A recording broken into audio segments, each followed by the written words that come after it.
2014 के बाद से कोई भी चुनाव हो, गृह मंत्री के तौर पर सरकार के किसी भी बड़े फैसले को लागू करना हो, अमित शाह प्रधानमंत्री मोदी की पहली पसंद रहे हैं।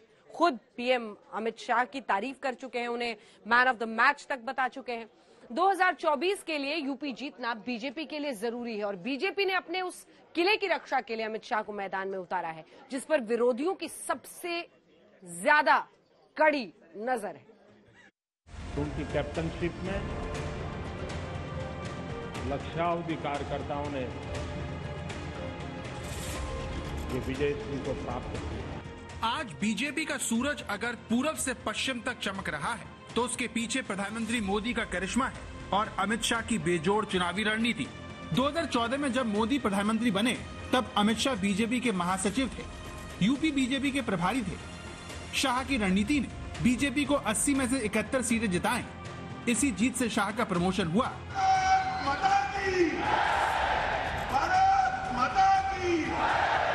इसीलिए वो पन्ना प्रमुख से लेकर बूथ लेवल कार्यकर्ताओं से सीधे संवाद करते हैं, उनकी समस्या सुनते हैं, उन्हें अपने साथ जोड़े रखते हैं। माहौल देखकर उसका कैसे इस्तेमाल करना है, ये काम भी अमित शाह को बखूबी आता है।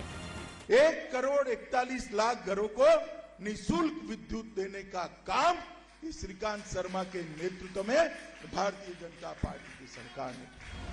चुनाव को समझने की अमित शाह की यही काबिलियत उन्हें विरोधियों से आगे रखती है। ऐसा माइक्रो मैनेजमेंट ना तो कांग्रेस में दिखता है और ना ही किसी दूसरे क्षेत्रीय पार्टियों में। शाह जब से राष्ट्रीय राजनीति में आए हैं, बीजेपी की कार्य संस्कृति में यही सबसे बड़ा बदलाव हुआ है। इसी फॉर्मूले के दम पर शाह ने एक के बाद एक जीत का अद्भुत कीर्तिमान बनाया है, जिसमें उत्तर प्रदेश में मिली जीत सबसे अहम है। किराना है जहां पहले से लोग पलायन कर रहे थे। आज मैं जब राउंड लेने निकला, उन्होंने कहा मोदी जी की कृपा हो गई, भाजपा की सरकार बनी, योगी जी ने कानून और व्यवस्था को सुधारा है, हमें पलायन करने वाले पलायन कर गए। कहते हैं अमित शाह वहां से सोचना शुरू करते हैं जहां विरोधी सोचना बंद करते हैं। इसीलिए उनकी हर रणनीति दूसरों से एक कदम आगे होती है। इसी को ध्यान में रखकर बीजेपी ने इस बार अमित शाह के कंधों पर यूपी की सबसे मुश्किल लड़ाई में जीत दिलाने की जिम्मेदारी डाली है। पार्टी को जिताने के लिए अमित शाह ने भी कमर कस ली है और वो मथुरा से पहले कैराना में पलायन का मुद्दा उठाकर बीजेपी के पक्ष में माहौल बना चुके हैं।